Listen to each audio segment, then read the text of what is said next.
大家好，我是阿丽。天气越来越凉了，要多吃紫薯。紫薯可以健脾养胃、助消化。今天分享个紫薯的新吃法。首先把洗净后的紫薯皮去掉，再把去皮的紫薯切成滚刀块，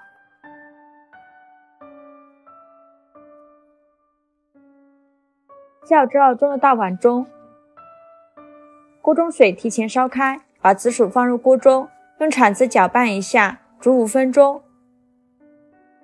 5分钟后把紫薯控水捞出，再过一下凉水，再给它控水捞出，装入大一点的碗中。准备1个鸡蛋，将它打入另外一个碗中，用筷子搅散，然后把鸡蛋液淋在紫薯上，用筷子搅拌均匀，让每一块紫薯都能裹上一层鸡蛋液。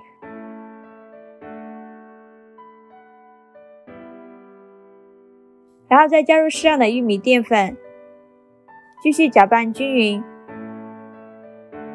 让每一块紫薯都能裹上一层淀粉。像这样子就可以了。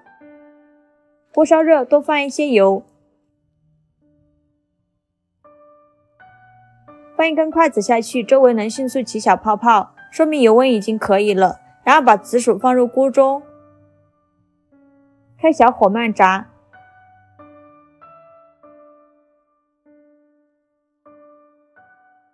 炸至定型，给它翻一面，全程要不停的翻面，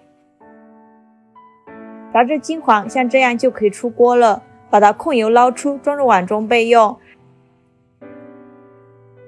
然后开大火，把油温升高，在高油温把紫薯下入锅中，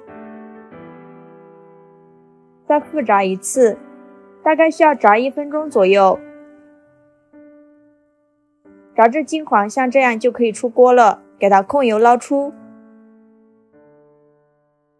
锅中不用放油，放入30克白糖，再放入30毫升温水，加入几滴白醋，开小火慢熬，全程要不停的搅拌。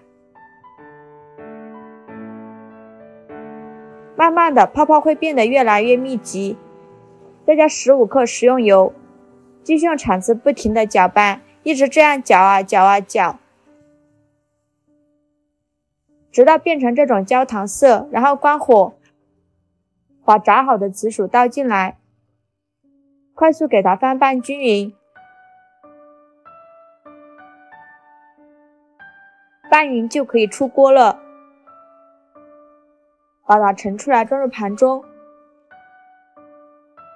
非常好吃的拔丝紫薯就这样做好了。这样做的紫薯吃起来香甜酥脆，拔丝可以拉得很长，都不会断，外皮酥脆，内里松软。虽然是油炸的，但是一点也不吸油。紫薯这样做，孩子超级喜欢吃。喜欢的朋友就赶快收藏起来吧，谢谢您的支持。